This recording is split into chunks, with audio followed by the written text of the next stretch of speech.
नमस्कार दोस्तों, आज इस वीडियो बहुत यूज़फुल होने वाला है हर इलेक्ट्रिशियन के लिए।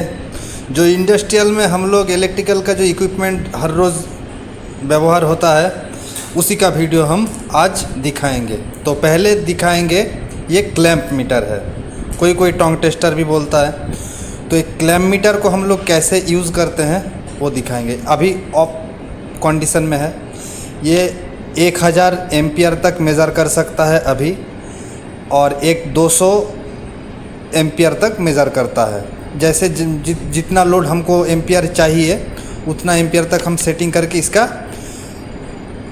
एम्पियर देख सकते हैं। और इधर वोल्ट भी चेक करते हैं, क्वांटिटी भी चेक किया जाता है, ओम भी चेक किया जाता है, रेजिस्टेंस भी चेक किया जाता है। तो ये सब चेक हम लोग के लिए एक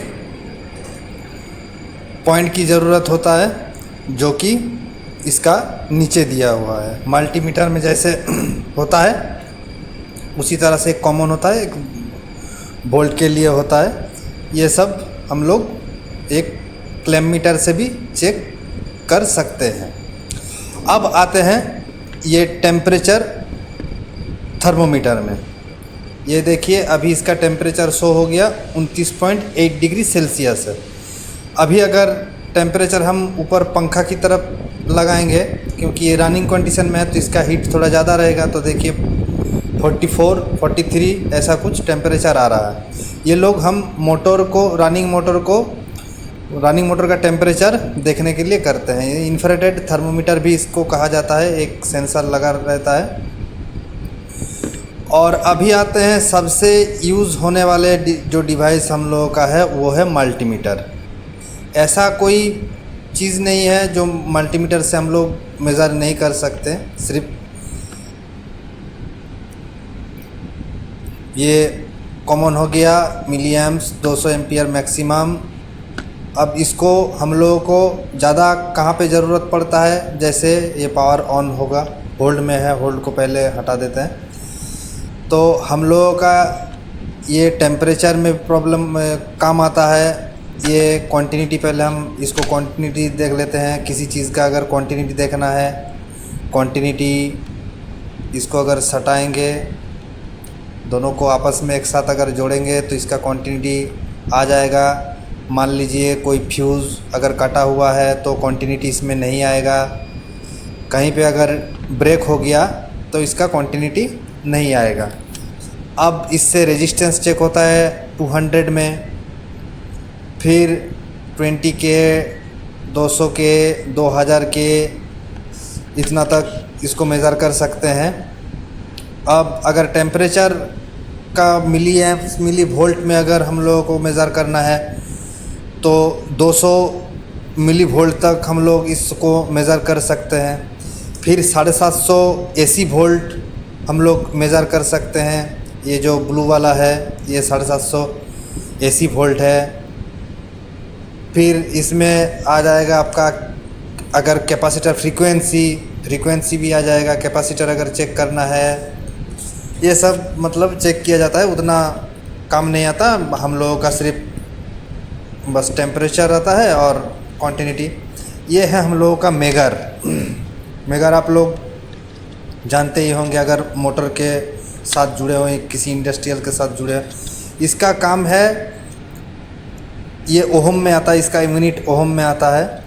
तो ये जो कांटा है ये हजार का है।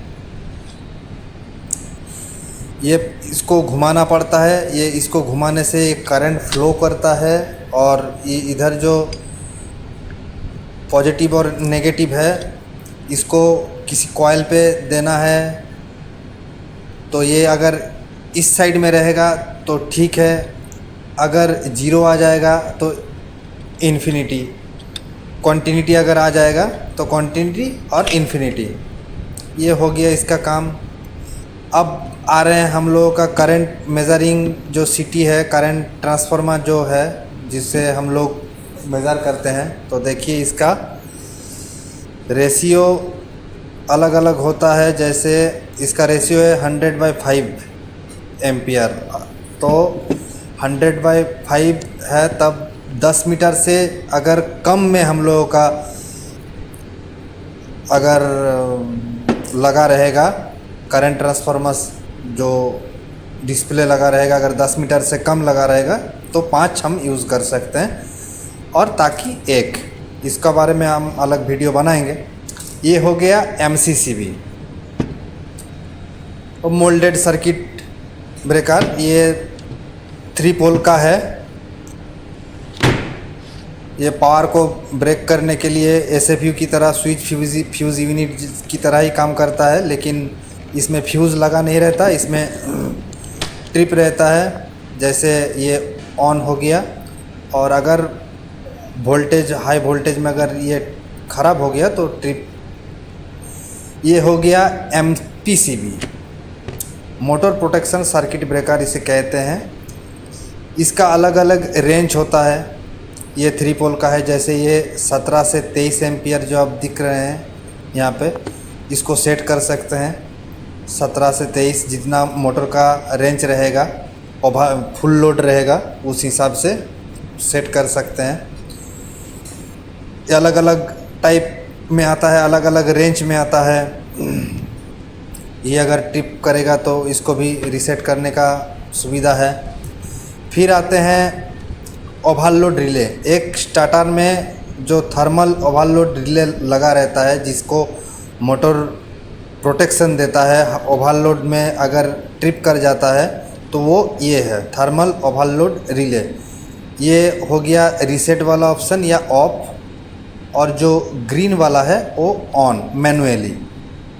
और इसका जो सेटिंग रहता है, जो ये 5 पिन है इसका NONC, और ऊपर वाला पिन से कॉइल लगा के नीचे में सप्लाई देता है कि हाई टेम्परेचर, अगर टेम्परेचर बढ़ गया तो कट जाएगा, मोटर ट्रिप कर जाएगा। इसका भी रेंज अलग होता है। ये 3 से 5 एम्पियर तक लोड सह सकता है, इससे ज़्यादा नहीं सह सकता। फिर आते हैं ये कॉन्टैक्ट रिले या प्ले रिले।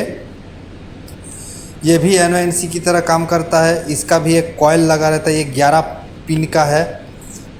इसका अगर कॉइल का वैल्यू देखेंगे तो ये 110 में आता है, 220 में आता है, DC में आता है। इसका भी आएगा। ये देखिए, ये DC 24 वोल्ट का कॉइल है। इसके कॉइल को 24 वोल्ट DC सप्लाई देना पड़ेगा, फिर ये अपना NONC करेगा सिस्टम को। इसे प्लाई रिले या कॉन्टैक्ट रिले कहा जाता है। ये हो गया high rapture capacity fuse, HRC। ये फ्यूज, तीनों फ्यूज है। तीनों का टाइप अलग अलग है। ये NH टाइप है 32 एम्पियर का। ये हो गया LNT का HQ टाइप 125 का, और ये भी LNT का है 16 एम्पियर टाइप हो गया HF। अलग अलग टाइप का फ्यूज आता है, लेकिन इस फ्यूज को HRC फ्यूज कहा जाता है, हाई रैप्चर कैपेसिटी। इसे कहते हैं कॉन्टैक्टर, जो कि स्टार्टर में ही काम आता है 3 फेज को सप्लाई देने के लिए। इनपुट यहाँ पे इनपुट दिया, उधर कॉन्टैक्टर होल्ड हुआ तो उधर आउटपुट चला जाएगा। कॉन्टैक्टर होल्ड के लिए क्या होता है, इसमें कंट्रोल सप्लाई देना पड़ता है। फेज न्यूट्रल 110/220 या 440 भी किसी किसी कॉइल में लगता है। इसके अंदर एक कॉइल लगा रहता है। ये दोनों A1 A2 में कॉइल का ये है 110 वोल्ट इसका। तो दोस्तों, ये तो हो गया हर रोज़ इस्तेमाल किए जाने वाला चीज़।